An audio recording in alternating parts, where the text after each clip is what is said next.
Hello, everyone, and welcome to this episode of the Tsunami Studios Cowabunga Summer. Every week from here on out and just going onwards, we're going to be talking about a new Ninja Turtle movie. So, because of that, of course, we have to start with the original film from 1990. Arguably the most important movie in my life. I think I could say this is the biggest influence and the most impactful film on me in the history of film. It's not my favorite film, but right next to Casablanca, it's probably the film I've seen the most times. By that I mean I've seen it definitely over 100 times. And I distinctively remember being a young child, seeing this on a television in my house playing some point, because I believe it was my mother who was just watching it. And I was like, that's not a normal person. That's a weird creature thing. And she's like, yeah, it's a turtle. I'm like, no, it's not. That's standing on its legs. Thus, I'm where I am today because I just couldn't believe what that was. It was astonishing to me. And this movie rules. I still love this movie. Apart from being the most impactful film in my entire life, it is just a really interesting, bizarre piece of fiction from the 90s that shouldn't exist. There's no reason that this movie should hold up as well as it does or look the way it does, because it's so bizarre. You know, what a dumb, silly concept of a movie. I can't imagine being somebody who grew up in the 80s. You have the comic book, you're like, we could turn that into a toy line, but to market the toy line, we have to make a cartoon for it. So you have these three separate entities that are just so vastly different. You have this comic book that was kind of dark and edgy, a parody of Frank Miller. Then you have this toy line that's bright and colorful, aimed for kids, and the cartoon that's bright and colorful and silly and goofy. And then when you're we could make this into a movie, you know? People like Tim Burton's Batman, what if we Ninja Turtle that? And you base it on the comic books. Such a weird concept. This is a bizarre film for every single reason of its existence. The very nature of its structure and what it's talking about and what it's saying and what it's trying to be is such a 90s movie. It's here's some weird rap music. Here's just the dirty, grummy streets of New York and everybody's silly and stupid. But we can't get too edgy with it because it is technically a kid's movie. So it's going to be about kids doing stuff. Here's the basic setup for Ninja Turtles the movie. The first Ninja Turtle movie, set in the 90s. The plot is there is a string of crimes, unknown crimes, pretty much just theft and I guess robbery and arson and stuff. And it's just sweeping across New York. Something dangerous is happening across the city, and these crimes and muggings and whatever are very similar to these things that happen back in Japan with an old Foot Clan. And the only person that seems to be making these connections is April O'Neil. That's the first thing that this movie does right before anything. It's an April O'Neil movie. It's her story. The turtles just kind of show up and deal with the ninjas.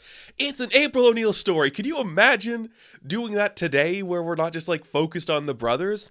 Where it's no, we're going to open up with April. She's going to insult the entire police department. The chief isn't doing jack shit about these crimes, and they're clearly based on the Foot Clan of Japanese lore.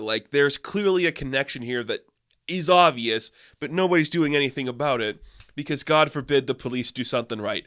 You gotta love a go-getter who just calls out the police, is in trouble with her news station for doing such thing, and is blaming all of the corrupt politicians of New York City for ninjas taking people's TVs.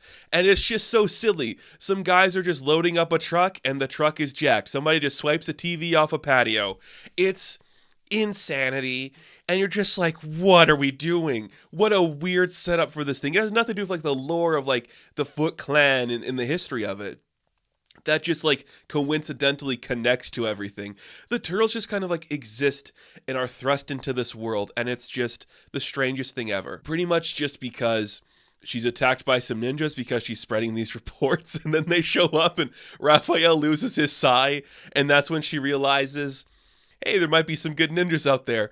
Whoa, what a weird premise. It's insane. And look, Judas Hogg is phenomenal. Like, this is a very hard role to do, and I know why, like, later versions of April O'Neil kind of skew younger or different, but she is just a fully realized woman. There's clearly, like, a Margot Kidder inspiration behind her, just kind of like the damsel in distress that's going to call you out on your shit. Other times when she's accosted by the ninjas, she's ready to kill them with the sai. It's really weird, and I love it. And she's so good at this thing she's doing, and I wish she came back and did the other ones, just because, like, what she is committing to is insanity, and I appreciate it so much for that.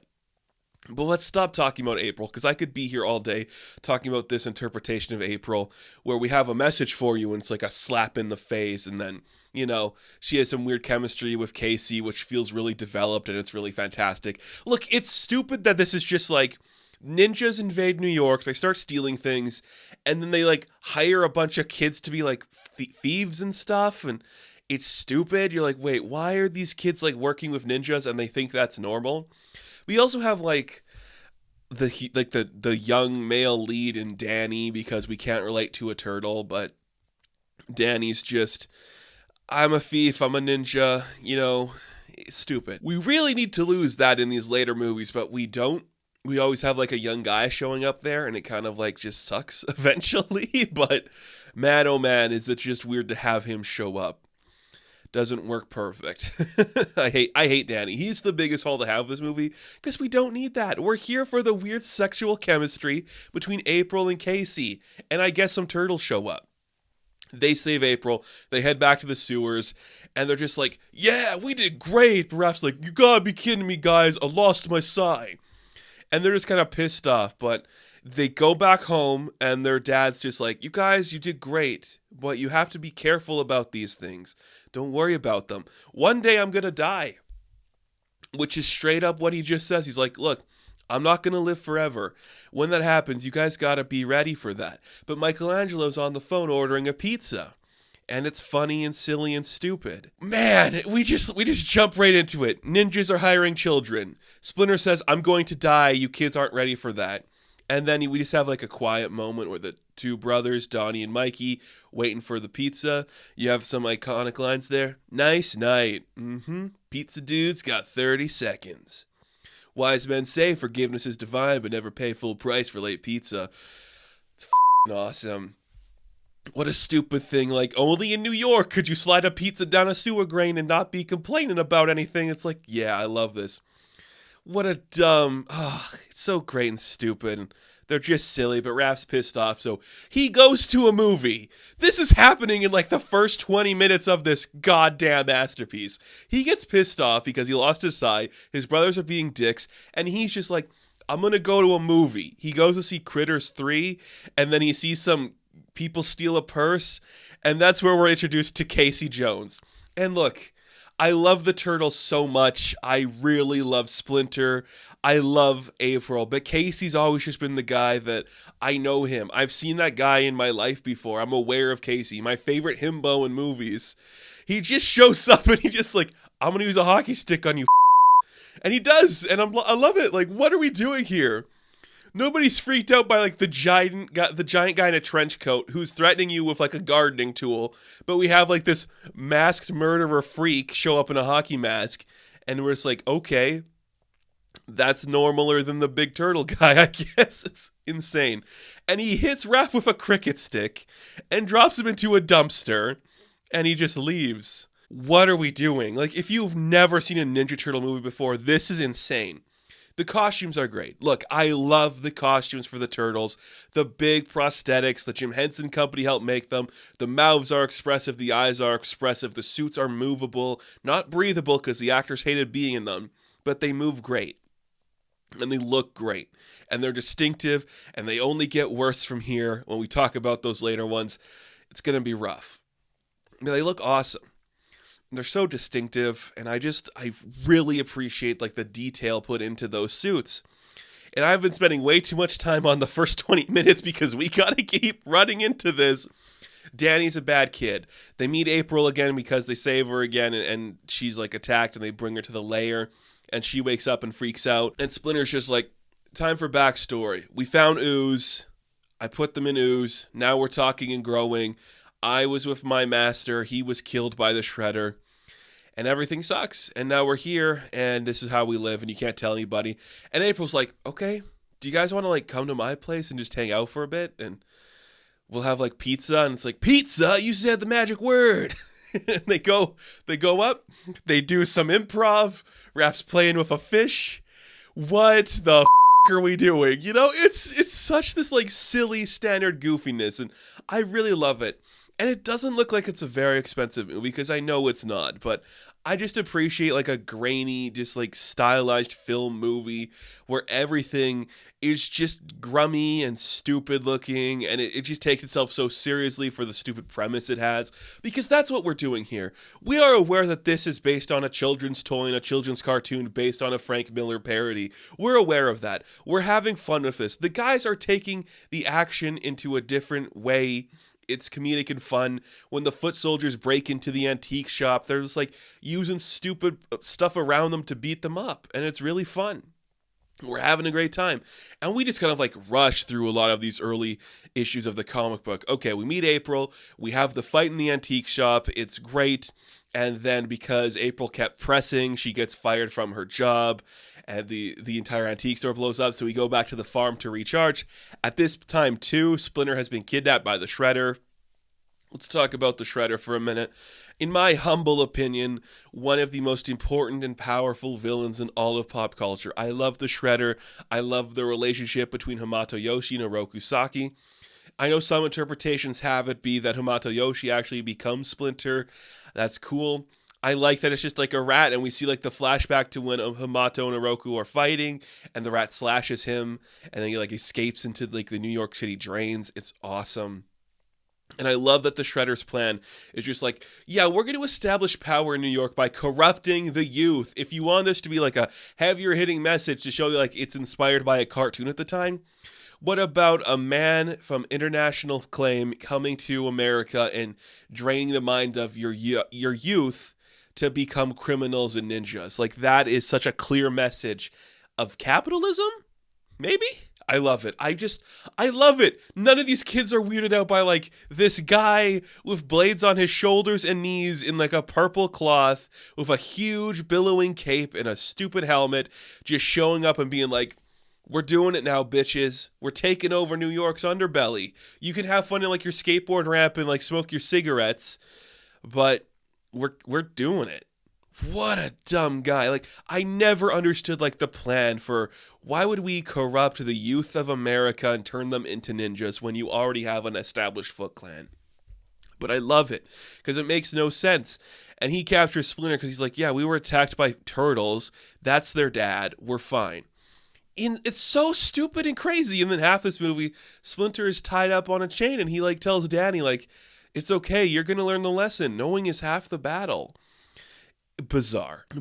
And for some reason, when we're doing, like, we do, like, a montage after we're, like, attacked by the Foot Clan in the antique shop. Raph is seriously injured, and April just gives us some narration like, yeah, the past couple of days have been tough. Leo just watches his brother all the time in the tub. Michelangelo, who knows what he's doing. Donatello's trying to fix up a truck, and they're talking about Gilligan's Island. If you want a timely reference for the kids, Gilligan's Island being referenced. Awesome. And they're fixing up a truck. And it's just insane. Like, I cannot believe the first Ninja Turtle movie is just, we're doing the Frank Miller parody, but we're also going to make it about April O'Neil meeting, like, these weird freaks. And then they're just going to look great. It's so dumb. And then there's, like, a beautiful moment where they're still at the farm and they need to, like, meditate and, like, reconnect with their ninja roots, and they do, like, a Force Ghost Splinter, and he's like, my sons, I love you. I'm not dead yet. I know at the beginning of the movie I said I'm probably going to die, but I'm not dead. You should come find me, though. I'm proud of you and I respect you all. And you're just like, okay, we have seen them be goofy. They do, like, a Cagney impression and they do, like, a Stallone impression, and now they're just, like, sitting by a fire, crying because their dad's alive and he loves them. And I'm just like, as a kid, this is everything I think a movie should be. Like, why are we doing this specific thing?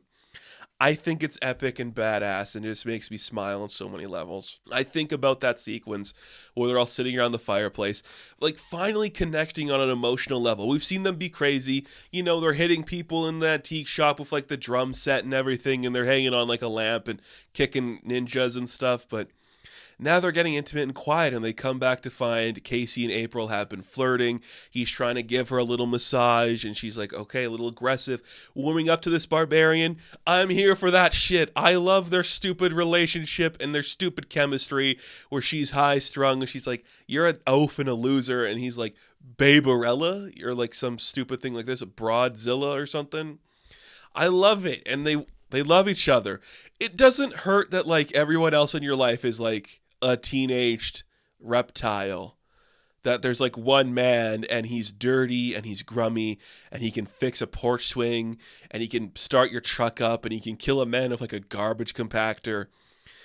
I mean, look, I just gotta say it. Elias Coaches? Is that his name? The boy, the hunk that plays Casey. He is a snack. And Judith herself is also a snack. When you have two snacks flirting on an old abandoned barn, I just want them to get together. And they do. And we don't really do this later. We stray away from like they're romantically involved later and they're just kind of like friends or they hardly talk to each other. He's kind of stupid. But you love to see it. They have great chemistry and they're fun together and we enjoy it and we have fun with it. I love them. Really do. But we have to go back to New York City and rescue Dad. But Danny is the kid that learns the lesson. So we have like another fight and it leads to like the rooftop of a building. And this is when the turtles fight Shredder. They're like, that's the guy. We have to fight him. And they all take turns fighting him. And it's just silly. And half of this movie, maybe because it's so steeped in my memory, half this movie is just references and jokes they say. And I could repeat them all to you all day. But what's the point of doing that? Where are we going to get if I do that? Nowhere. But I just love it. Like they all try to fight him individually and it doesn't work. And then Mikey and Don just do rock, paper, scissors. And they're just so funny. Like you see like the conflicts being built. It's Leo and Raph always at odds. Like the older brothers, one is always angry and thinks they should do more about the situation. Leo is Daddy's favorite. And he's just like, we can't do that. And in the background, you just got like Don and Mike just having pork rinds and watching them fight, which is standard for the course with them. They understand that is what this is doing. They're familiar with all of that all the time. And this movie has an interesting finale where the fight doesn't really work. Splinter manages to climb up to the roof and he's like, Orokusaki, you killed my master. He's like, you're the rat that scarred me. And he rips off his helmet and you see the scar on the face of the Shredder. And he's like, I'm going to kill this rat. So he charges at Splinter with a spear. And Splinter just uses like a nunchuck, flips him up, drops him down, knocks him into a garbage truck. And Casey's just like, oops. And he pulls it, crushes the Shredder. We shred the Shredder. And it's like, that's invocative of the first issue of the Mirage stuff because we kind of blow Shredder up with like a grenade at the beginning. And it's just like, hey, we did it. And the entire time they're like, gnarly bitchin'. And you see Donnie's like, I can't think of a word. And then it's like, you know, Splinter, I have always liked Cowabunga. I made a funny. And boom, movie's over. What the f***? Roll credits, perfect film. Casey and April kiss. Everyone's happy. Danny learned a lesson. He goes back to his dad. April gets more money for her job. We had a great time. Insanity. This is an insane movie. Just the basic premise of ninjas from Japan are training kids and they have to fight these mutants who know right. It's crazy. It's insane. And for some reason, you buy the aesthetic. You buy that the Shredder is a guy that would exist here. Nobody actively freaks out about seeing a giant rat or a giant turtle. They just take it in stride. They're like, dude, you some kind of freak? I love that. Casey is so stupid. It's like, I think you're claustrophobic. Hey, I never even looked at another man. I'm like, I'm here for it. And it's just shot beautifully. The action is definitely cartoonish, but it's based on a cartoon. I can't complain about that because it looks really good and I'm proud of it and it's fun. And I just love this movie. I wanted to find my VHS copy because I still have it.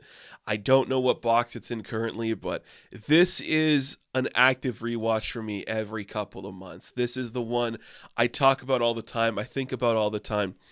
In my opinion, it's a perfect movie. I think it's a well-made feature that just gets the point across. We do the comic book issues fast. The aesthetic looks great. The prosthetics for the costuming looks great. Are there moments where you see some eyes when like the mouth opens wide and you see like the person's like eyeballs and like the mouth of Donatello? Sure. But shut up, okay? We're having fun. We love this kind of stuff. And we will never in our lifetime make another movie like this. We just won't. We will never make a movie like this again. Because it's the 90s. It's insane. It's teaching kids a lesson. Don't do drugs. Respect your elders. And if you see a ninja dressed like a tin can trying to kill a rat, you kill him with garbage. And you do. Man, I love being a turtle. So thank you all. We're embarking on the Cowabunga Summer. We're getting the best one out of the way, question mark. We'll talk about it as we go on through these series, but tune in next week when we see a secret being revealed, the secret of the ooze. But until then, thank you all for watching this video. Be sure to like and subscribe to the channel. As always, you can check me out on Instagram, TikTok, and Twitter. And as always, I will catch you in the next one. Cowabunga, dude. Rock and roll. I made a funny. Great movie. Fucking awesome.